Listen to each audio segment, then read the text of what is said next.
Olá a todos, essa é uma sessão educacional do evento Precision Oncology Review 2020, onde a gente vai conversar sobre análise molecular e mutação CARRAS em câncer de pulmão não pequenas células. Esses são os meus disclosures. A gente sabe que o gene CARRAS codifica para uma proteína de mesmo nome, que se encontra acoplada à membrana celular, uma proteína ancorada na membrana. É uma GTPase, ou seja, ela quebra o GTP em GDP, e que tem um papel na transdução de sinal do meio extracelular via receptores de tirosina quinase para o núcleo da célula. E o objetivo é proliferação, diferenciação celular e também sobrevida. Especificamente, a mutação G12C é conhecidamente uma alteração oncogênica e ela tem uma prevalência de 14% em pacientes com câncer de pulmão não pequenas células, 4% dos casos de câncer coloretal, em cerca de 1 a 2% de outros tumores. Na coorte Gini, na sua última versão 8.0, quando a gente olha dados do mundo real de 96 mil amostras de câncer de hospitais nos Estados Unidos e na Europa, com um total de 741 mil mutações, cerca de 14.900 eram mutações de CARRAS, o que perfaz aproximadamente 16%, sendo que 2% de todas essas mutações são mutações em G12C no CARRAS, ou seja, 2% de todas as amostras apresentam mutação G12C. Quando a gente olha a míriade de tumores com mutações CARRAS G12C na coorte Gini, a gente observa tumores de glândula salivar, adrenal, adrenocortical, ampulares, tumores do trato gastrointestinal em diversos sítios, além de câncer de pulmão, pâncreas, ovário, ou seja, é uma coorte enorme de pacientes com mutações de CARRAS e possibilidades de alvos terapêuticos. A gente sabe que mais recentemente, sotorasib, também conhecido como AMG 510 e o MRTX 849, são pequenas moléculas que inibem irreversivelmente, de forma covalente, o CARRAS G12C, mantendo-a em seu estado inativo. Nessa imagem fica claro para a gente o ancoramento do CARRAS ligado a GTP na sua forma ativa à membrana celular e por meio da quebra do GTP em GDP, liberando fosfato que colabora na fosforilação dessas vias, da via do RAS-like molecule para o NF-κB, mas também para PK3, AKT-mTOR e, classicamente, a via da MAP kinase RAF-MEK-ERK, promovendo proliferação celular. Habitualmente, em células normais, a gente vê um equilíbrio da fase CARRAS GDP para a fase CARRAS GTP ativa. No caso do CARRAS mutado, há um desequilíbrio favorecendo uma sinalização oncogênica via ativação constituída da molécula CARRAS ligada, acoplada ao GTP. CARRAS, naturalmente, é uma molécula difícil de ser inibida, haja vista a sua superfície sem fendas, sem pockets específicos para a entrada de moléculas como pequenos inibidores. É uma molécula que classicamente era conhecida como undruggable. A gente observa que mais recentemente sotorasib e MXRT849 são moléculas que conseguem adentrar o switch 2, um pocket da molécula de CARRAS mutada, G12C, pela modificação que esse aminoácido cisteína provoca na molécula, favorecendo o seu estado inativo, ou seja, mantendo a molécula no seu estado inativo, CARRAS G12GDP, nesse caso da inibição pelo sotorasib. Os estudos de fase 1 contemporâneos que mostraram o efeito, o papel desses inibidores, foram publicados no mesmo mês do ano passado, outubro de 2009, da Nature, para a MG 510 e para a MRTX 849 na Cancer Discovery também, em outubro de 2019, e ambos os estudos têm a peculiaridade de mostrar atividade pré-clínica com especificidade para a G12C, ou seja, em linhagens celulares com mutações outras além da G12C em CARRAS e linhagens com CARRAS wild type, isso não foi inibido. A atividade, a fosforilação de MEK-ERK não foi inibida. Por outro lado, quando a gente vê a mutação específica G12C, houve uma inibição massiva da fosforilação em cadeia.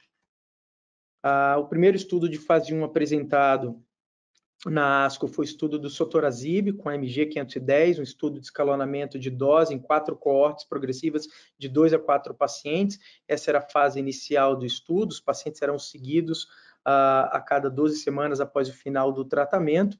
Para ser elegível, o paciente tinha que ter mutação KRAS G12C e doença mensurável. Tem atividade em sistema nervoso central, sem doença ativa no sistema nervoso central, os desfechos primários eram segurança e tolerabilidade, que incluíam os eventos adversos e as toxicidades limitantes de dose, sendo também avaliado como desfecho secundário, farmacocinético e a melhor resposta. Dos 35 pacientes inicialmente arrolados no estudo, 14 eram de câncer de pulmão não pequenas células, 19 coloretal e 2 tumores de apêndice. 9 descontinuaram o uso da droga, 26 permaneceram em uso da medicação e, no final, pacientes avaliáveis com relação aos desfechos primários desse estudo de fase 1 eram 29, 10 de pulmão, 18 coloreto e 1 de apêndice. Era uma população, como a gente observa aqui, ao longo das quatro coortes estudadas, para as doses de 180 a 960 miligramas, tinham um bom performance status e 100% dos pacientes haviam recebido pelo menos 2 linhas de tratamento para a doença metastática. Os efeitos adversos mais comuns foram hiporexia, diarreia, fadiga, cefaleia, tosse, náusea e hot flush. A gente observa que não teve efeitos grau 3 de grande monta, apenas diarreia, fadiga e cefaleia, um caso cada, e não houve nenhum efeito adverso grau 4 que fosse relatado como sendo associado a MG510. Esses são os eventos adversos mais comuns que ocorreram, todos eles, na grande maioria, grau 1 e 2. Quando a gente olha a farmacocinética do sotorazib no sangue, ela tem uma farmacocinética rápida, ou seja, com um padrão de eliminação dentro de um dia, e atinge dentro de 2 horas um steady state que permite a inibição de ERK intracelular.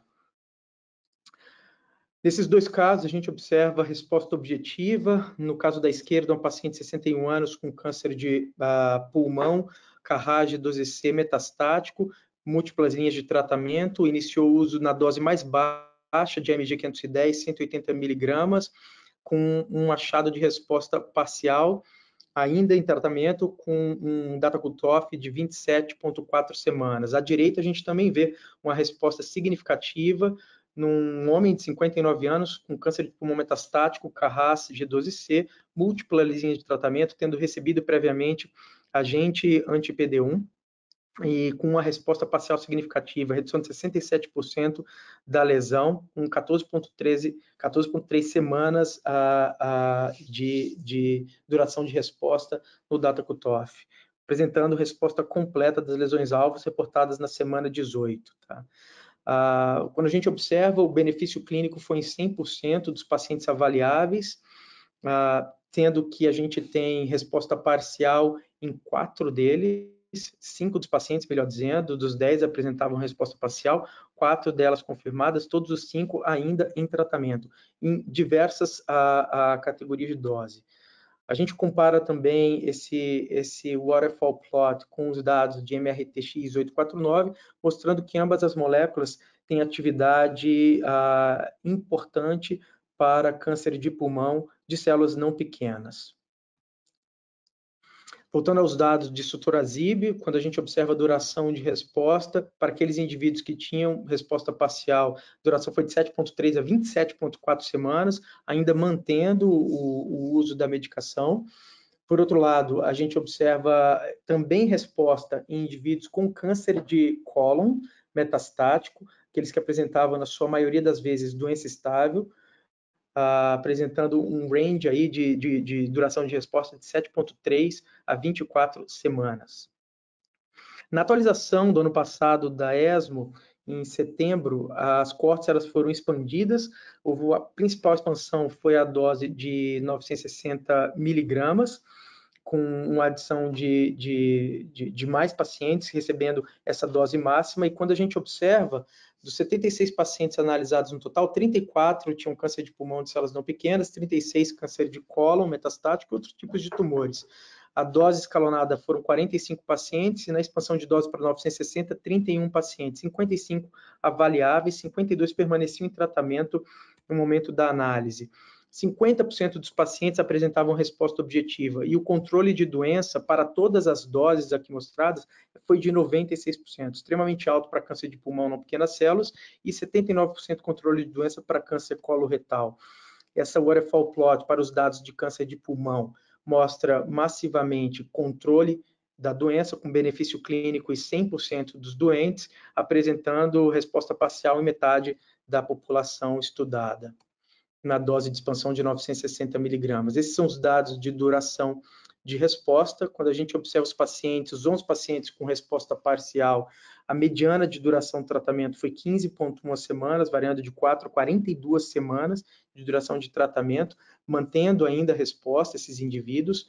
E os pacientes com doença estável, uma duração de tratamento que variou de 4 a 35 semanas, ou seja, benefício enorme. Esses são os dados de uso isolado de sotorazib. Na Hopkins, a gente teve a oportunidade de realizar esse trabalho, que foi um trabalho que monitorou pacientes em uso de nivolumab, uma terapia anti-PD1, na primeira linha de câncer de pulmão metastático, e o que a gente observou que indivíduos que apresentavam, tanto na doença metastática quanto na neoadjuvância, resposta molecular, também apresentavam resposta patológica, que era acompanhada da resposta radiológica. Mas chama atenção um indivíduo que apresentou progressão ao uso de nivolumab na neoadjuvância. Na semana 2 apresentava 2% de frequência alélica mutacional no plasma, para essa mutação Carras G12C, do caso que estudada, e um aumento, ou seja, dobrou a frequência alélica mutacional na semana 5 de nivolumab, mostrando claramente a necessidade ou de combinação ou de terapia isolada. Quando a gente fala de combinação, temos em andamento o estudo CodeBreak 101, é um estudo onde os pacientes são screenados tumores sólidos para mutação Carras G12C e são divididos, esse é o estudo, o desenho mestre, onde há subprotocolos que variam conforme o agente da combinação, seja ele MEK, inibidor de MEK, de PD1, SHP2, um PAN-ERB, PDL1 e EGFR, um inibidor de EGFR, e outros braços que estão sendo adicionados. Essas coortes, elas têm, em média, 20 pacientes na fase de escalonamento e, em média, 40 a 50 pacientes na fase de expansão. Esse é um estudo em andamento. Essas são as minhas considerações finais. Por um longo tempo, a gente sabia que a proteína Carras ela era considerada uma proteína undruggable pelas suas características moleculares, uma molécula lisa, com dificuldade de penetração de um agente inibidor, uma pequena molécula. No caso da G12C, essa é uma mutação oncogênica prevalente em câncer de pulmão não pequena célula, a gente está falando de 14% dos cânceres de pulmão. Tanto o sotorazib quanto o MRTX849 inibem especificamente essa molécula com perfil de toxicidade favorável e também eficácia comprovada em pacientes já politratados. E agora a gente tem que aguardar os próximos resultados, que são a atualização da coorte de expansão do estudo de fase 1, que será apresentado agora na ESMO, nas próximas semanas, o estudo de fase 1B de combinação CodeBreak 101, como a gente acabou de mostrar no slide anterior, e o mais aguardado, o estudo de fase 3 CodeBreak 200, com 650 pacientes randomizados para receber na segunda linha docetaxel versus a sotorazib em pacientes com doença Carras G12C mutada. Essas são as minhas últimas considerações. Muito obrigado. Eu deixo aqui os meus contatos.